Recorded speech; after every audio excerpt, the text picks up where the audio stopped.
Hey guys, welcome back. It's time to talk about one of the Abercrombie and Fitch uh, first instincts fragrances I got there last week, and I'm gonna go with the first one.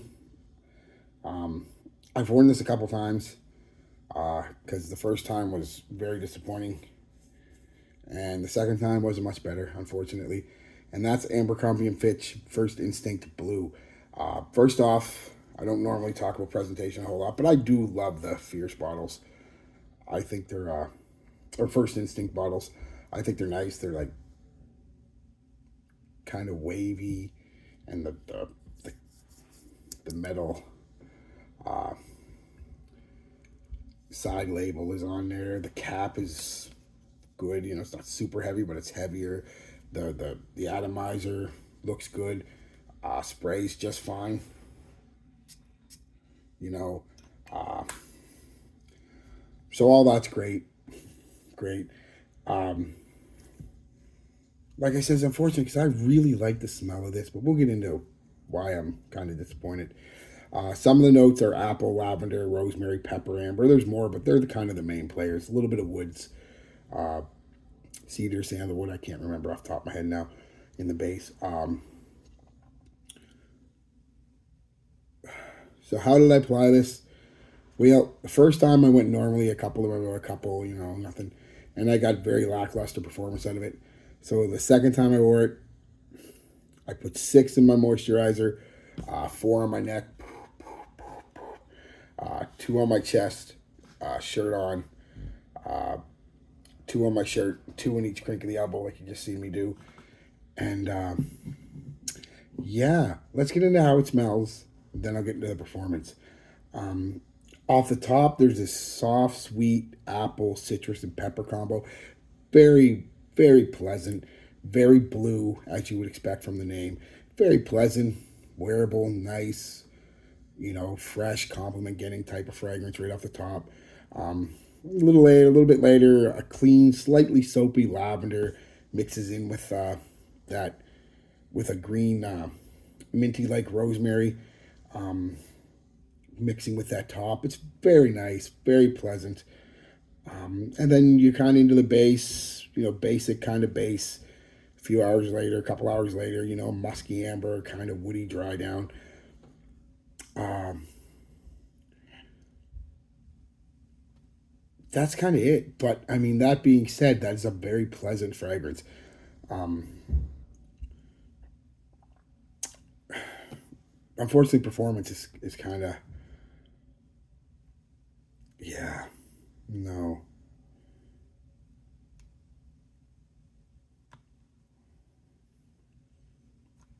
4 hours if I'm being generous by a half hour maybe. Um, 45 minutes projection.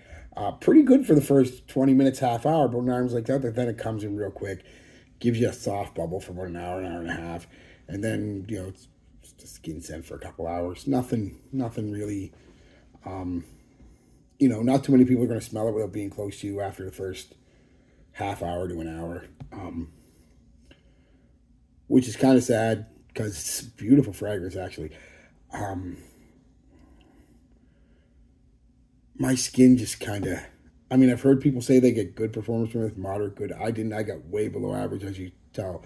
My skin just ate this up, and I know it wasn't me going nose blind because that's going to be the first thing somebody says. I asked a couple people, and they kind of all said the same thing. Well, it's nice, it's okay, but very light, kind of hard to smell. And you've seen well, you didn't see, but I told you how much I put on, and this was just a couple hours later. So,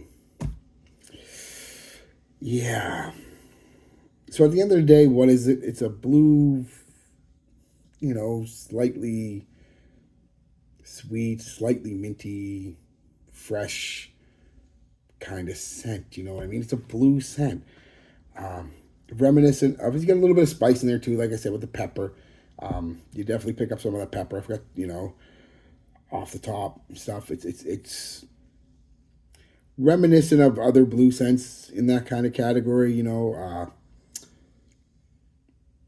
Dylan Blue, Savage, YSLY, etc., etc., etc. You know what I'm getting into.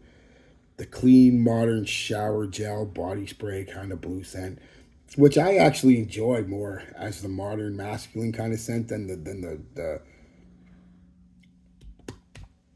Invictus type modern masculine scent, you know, the overly sweet bubblegummy kind of scent, simply because this is a little more masculine for me, a little more mature than that. So that's kind of what I actually really like, that this kind of scent. I always have. Ever since I smelled Sauvage for the first time, I was hooked. And so I really do like blue scents. I'm a little tired of them like everybody else, but of course, I still really like them. And I will wear this one, despite the flaws of its performance on me. I'll wear it. I'll enjoy wearing it. I'll look forward to wearing it. I just know that I'm not going to be able to wear it really out anywhere if I'm going to be out more than an hour or two, unless I want to bring a decant, the bottle, whatever with me and reapply every couple hours, which just really isn't my thing a lot. So, and I gave this the best shot too. I wore it the other day in the highest heat that we've had so far, 31 degrees, I think it was. Nothing but sun, very, very light breeze. And now, the performance just wasn't there for me. Its performance reminds me is more along the lines of, you know, like a Jimmy Choo, Jimmy Choo Man, which itself is kind of a blue scent, taking inspiration from Blue de Chanel, right? And it's only a 3-4 hour scent, same as this. It's taken, you know, inspiration from things like Sauvage and Dylan Blue and 3 or 4 hours. So it kind of falls in that category.